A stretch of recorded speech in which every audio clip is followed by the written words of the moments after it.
Bueno, doctor Julián, después de la psicología, de analizar los apegos y el amor a lo que no somos ajenos los seres humanos, vamos a hablar de la historia del agua. ¿Cómo es la historia del agua? Bueno, la historia del agua tiene que ver con la vida del hombre, tiene que ver con la vida en el planeta. Y ese capítulo abre una cantidad de fuentes, de líneas de investigación para nuestro territorio, como quiera que estamos en mora de gestionar desde la sociedad civil la opción de declarar el municipio de Dos Quebradas como una ciudad cuenca. Es que muy pocas ciudades en Latinoamérica, en Sudamérica específicamente, tienen las características de tazón que tiene este municipio. De modo que la historia del agua nos conecta también con la historia de los caminos. Ya en otras oportunidades había mencionado que los caminos son tan antiguos como la vida del reino animal en el planeta, porque el camino inicialmente es la huella que van dejando los animales que por instinto van y buscan el agua. Luego lo siguen los pueblos originarios que a talón de indio van afinando más ese camino, van apartando la vegetación y va marcándose un mapa dentro del territorio. Así es como vemos el inicio del continente, sin lo cual, sin que hubieran contado con estos caminos ya hechos, la conquista no se hubiera logrado en menos de 40 años, de todo un continente, imposible.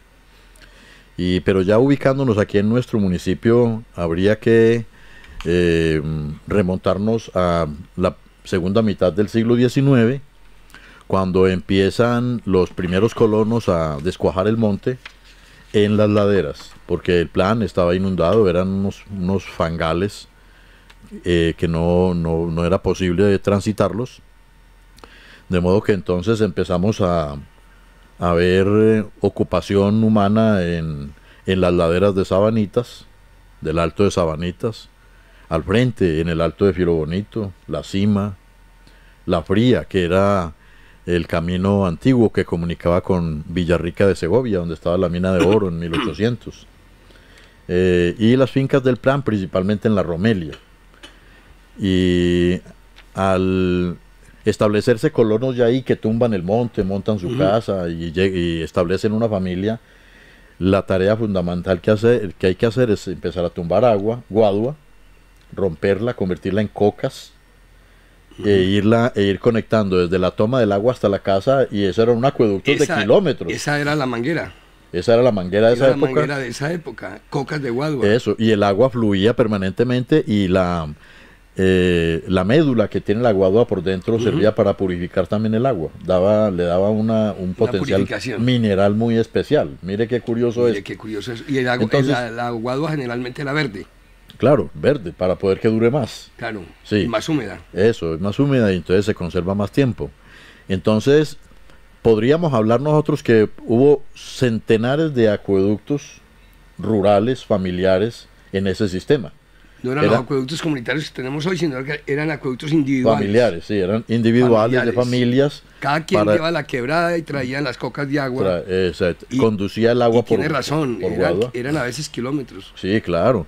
Y entonces había que colocar estacas cada que un tramo de guaduas se terminaba. En horquetas. En horquetas y en desnivel, porque también se manejó para la caída del agua. Por gravedad, sí. Por gravedad, manejar el tema por gravedad, no se imagina que es una tarea titánica de estos colonos para poder obtener el agua que llegue hasta la casa y resolver ya esa necesidad fundamental. Esto es el inicio de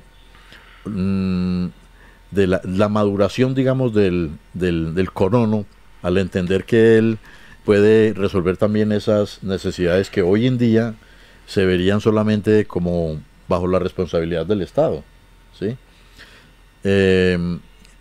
Posteriormente, ya para 1910, cuando ya era departamento de Caldas, que fue creado en 1905, porque antes esto pertenecía al Estado Soberano del Cauca, a la provincia del Quindío, dentro del Estado Soberano del Cauca. esa provincia del Quindío no es el departamento del Quindío, sino que era esta zona aquí con capital Cartago, que era un cantón. Luego pasó a ser capital ya en la década del 70, Pereira, a ser capital de la provincia del Quindío. Ya para 1910, en el Otún, que siempre hubo ocupación, todo el tiempo, pues obviamente estaba el río, estaba el puente, y esos hechos que son hechos de transformación del entorno, hacen que sea posible la ocupación humana. Entonces ahí siempre hubo un poblamiento que se llamó las Huellas del Tigre, lo que hoy se llama el Balso. Allí el señor Samuel Jaramillo Walker, cuando compró todos estos terrenos, desde La Popa hasta Combia, y estableció unas plantaciones de caña en ese entonces, montó la primera rueda Pelton. Para esa rueda Pelton se requería una conducción de agua suficiente para que la moviera, que moviera los cajones que tiene la rueda Pelton y produjera la energía suficiente para establecer un ingenio, que fue lo que hubo aquí en el sector de La Popa empezando el siglo XX. Este Samuel Jaramillo Walker era hermano de Luis Jaramillo Walker, el que fundó la Luker. Por eso es Luis. En esa época el telex, el telégrafo, Sí, el telégrafo. manejaba contraseña, como la que uno utiliza hoy en día para internet y para los bancos y esas contraseñas. Y la contraseña de él utilizó las primeras 2 letras del nombre, que es Lu, y las últimas del segundo apellido, Walker, Luker. Entonces él fundó la Luker en Manizales. De ahí, cuando le vendió a los Restrepos la Luker, se pasó para acá y compró la Julia, donde está la Tecnológica, donde está toda esa zona, y ahí tuvo la plantación de café más enorme que hubo en esta zona, en este territorio del centro occidente de Colombia. Dicen que tenía 1 millón de árboles sembrados. Y él tenía ahí... Era una hacienda. Sí, él tenía tostión de café, molino de café, y él vendía el café. Cuando llegaban visitantes del extranjero... Por la zona de la Tecnológica, por allá por Mundo Nuevo. Sí, todo lo que es Mundo Nuevo, la Tecnológica, lo que es el Mirador, Canceles, la Rebeca, Santana, toda esa zona era enorme. Eso. Y de esos Jaramillos, hay Jaramillos. La descendencia de ellos, Óscar Jaramillo Osorio, que fue presidente de la Academia de Historia, sí. y todavía son propietarios allí de algunos predios ya pequeños.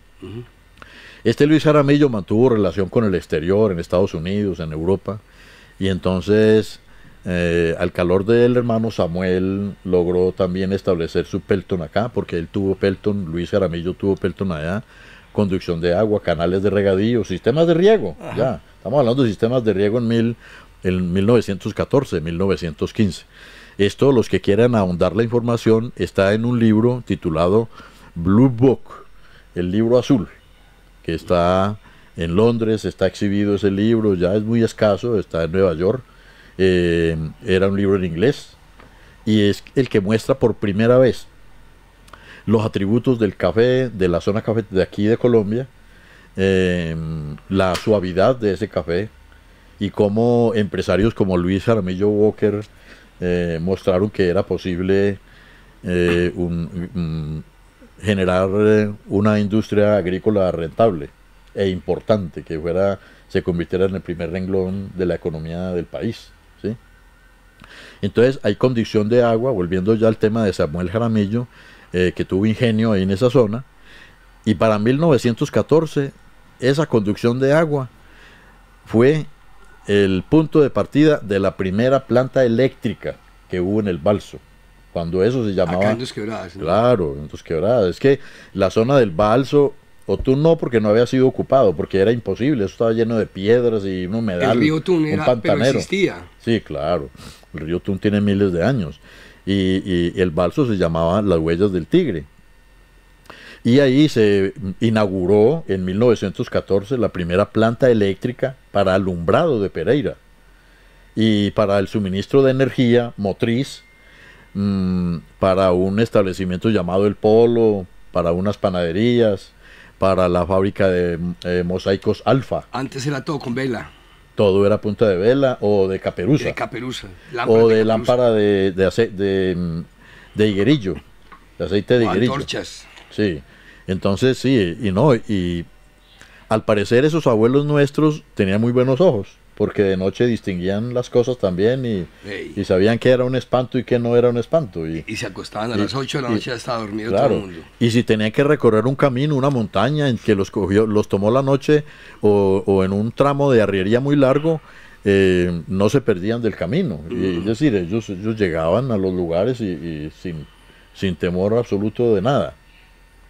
De modo que ahí en 1914, eso está por ahí en un libro que está inédito, de mi autoría, se logra un conglomerado industrial. Esa es la palabra para eso. Los conglomerados son aquellos en los que en torno a una industria determinada llegan para completar, suministrar la materia prima o generar el transporte o generar la comercialización, como pasó arriba ya aquí en el plan en Dos Quebradas.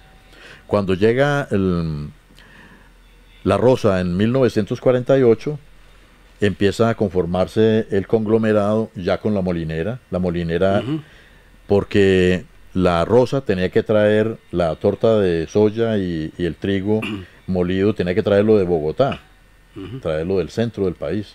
Y entonces, no lo había por acá. No, nada. Entonces Arturo Cesana, que es el que trae la idea de la molinera, le facilita las cosas y queda ahí a 200 metros para suministrar la cantidad que necesitara. Julián, ¿le parece bien si continuamos con este tema el otro martes? Me parece un claro tema que bien, sí. Perfecto. Bien apasionante. Sí. Me parece bien, muchas gracias. Entonces sí, ya queda en el aire la idea de la historia del agua, e invito a los fontaneros, a los presidentes de los acueductos o los abuelos que hayan participado en ellos, que quieran acompañarnos. Ese libro nunca se tradujo en español. No está traducido al español. Sería bueno. Ese es de 1915. ¿Por internet no se encuentra? Se encuentran, sí, él se puede encontrar en PDF. En PDF se puede encontrar. En la Biblioteca del Congreso de los Estados Unidos. Y traducirlo. Sí, traducirlo. Y luego salió otro, que es el Colombia Cafetera, precisamente escrito por un Monsalve, familiar de alguien de aquí de Frailes, en 1929. Que la historia ese libro también está en Londres, es un libro completo, es un vadumecum completo. Hay que comentarlos bien. El martes quedamos casos para que continuemos este tema del agua, ¿le parece? Totalmente, claro que sí. Vale, son las 9 de la mañana, 37 minutos. Vamos a